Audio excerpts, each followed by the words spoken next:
എന്താ വിക്രമ? തമ്പി സാറിന് ഘോരയോടെന്തോ പറയാനുണ്ടെന്ന്.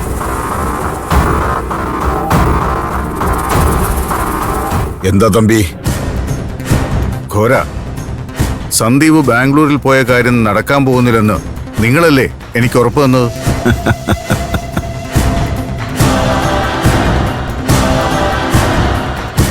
എന്നിട്ട് തടസ്സങ്ങളെല്ലാം മാറി ആ പ്രോജക്റ്റ് ഓപ്പണായി. കോൺട്രാക്ട് ശരിയായിന്ന് അവര് വിളിച്ചു പറഞ്ഞതേ ഉള്ളൂ. നിങ്ങൾ പറയുന്നതിന് മുമ്പ് തന്നെ എനിക്കത് മനസ്സിലായി. ഞാൻ വച്ച വിലങ്ങുതടി അവനു വേണ്ടി വലിച്ചു മാറ്റിയത് ആ മായാജാലക്കാരിയാണ്.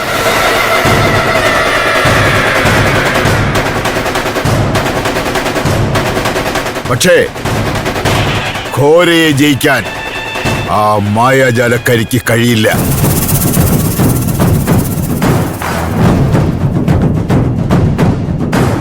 ഇപ്പോൾ ആ സംരംഭത്തിന് ഉടമ്പടി തയ്യാറാണ്. എങ്കിലും അതൊരിക്കലും പ്രാവർത്തികമാകാൻ പോകുന്നില്ല. അതെങ്ങനെ നമുക്ക് ഉറപ്പിച്ച് പറയാൻ പറ്റും? പറ്റും.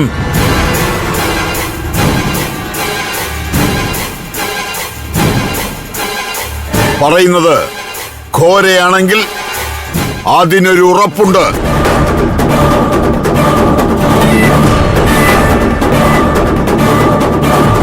ഒരു ദിവസത്തെ മഹാപൂജ കൂടി കഴിയുന്നതോടെ പിന്നെ ഘോര പറയുന്നത് ഇവിടെ സംഭവിക്കാൻ പോകുന്നുള്ളൂ.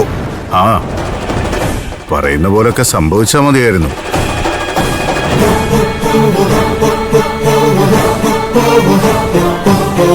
ഇപ്പൊ തന്നെ കുട്ടിച്ചാത്തനെ കുപ്പിയിലാക്കാൻ നടക്കുന്ന മന്ത്രവാദിനികളുടെ കഥ പോലെയായി നമ്മുടെ കാര്യം.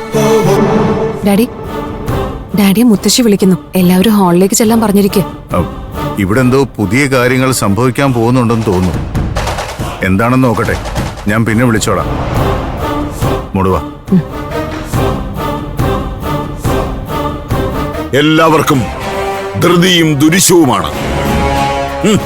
വിചാരിച്ച കാര്യങ്ങൾ ആ നിമിഷം തന്നെ സാധിച്ചു കൊടുക്കണം. ഇല്ലെങ്കിൽ നമ്മളിലുള്ള വിശ്വാസവും മതിപ്പുമാണ് അവർക്കില്ലാതാവുന്നത്. തമ്പി സാർ പറഞ്ഞതിലും കാര്യമില്ലേ ഘോര?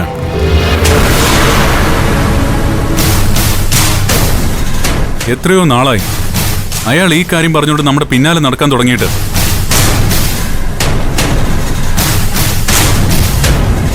അങ്ങനെ നാളും തീയതിയും എണ്ണിവെച്ച് തീർക്കേണ്ട കാര്യമല്ല ഇതെന്നും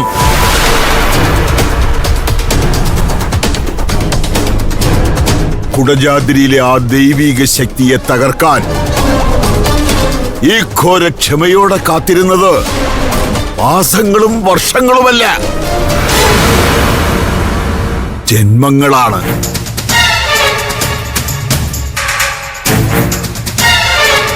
ഇപ്പോഴും അതിനുവേണ്ടിയുള്ള കഠിനമായ പരിശ്രമത്തിലാണ് ഈ ഉഗ്രസേന ഘോര. ഘോരയ്ക്ക് ജന്മങ്ങൾ കാത്തിരിക്കാം. പക്ഷെ എന്റെ കാര്യങ്ങൾ അതുപോലെ അല്ലല്ലോ. ഇപ്പൊ തന്നെ തമ്പി സാറ് പറയുന്നത് പോലെ നമ്മൾ ചിത്രകഥയിലെ കോമാളി കഥാപാത്രങ്ങളായി. അങ്ങനെ കോമാളി വേഷം കെട്ടാനൊന്നും ഈ ഗഗനെ കിട്ടില്ല. ഘോരയുടെ മഹാപൂജ കഴിയുന്നവരെ ഞാൻ കാക്കും.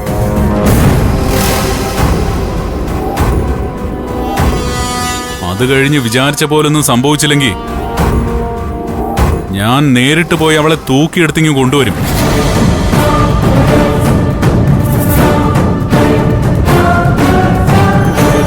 നമ്മുടെ കൂട്ടത്തിലുള്ളവർക്ക് പോലും ഘോരയിൽ വിശ്വാസമില്ലാതായല്ലോ.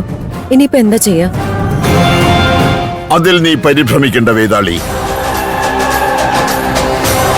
മഹായജ്ഞം കഴിയുന്നതുവരെ ഇതുപോലുള്ള അനർത്ഥങ്ങളൊക്കെ ഉണ്ടാകും.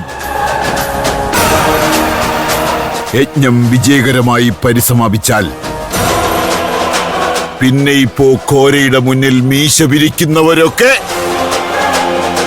പൂച്ചക്കുഞ്ഞുങ്ങളെപ്പോലെ എന്റെ കാൽച്ചുവട്ടിലെത്തും. നീ കണ്ടോ വേതാളി?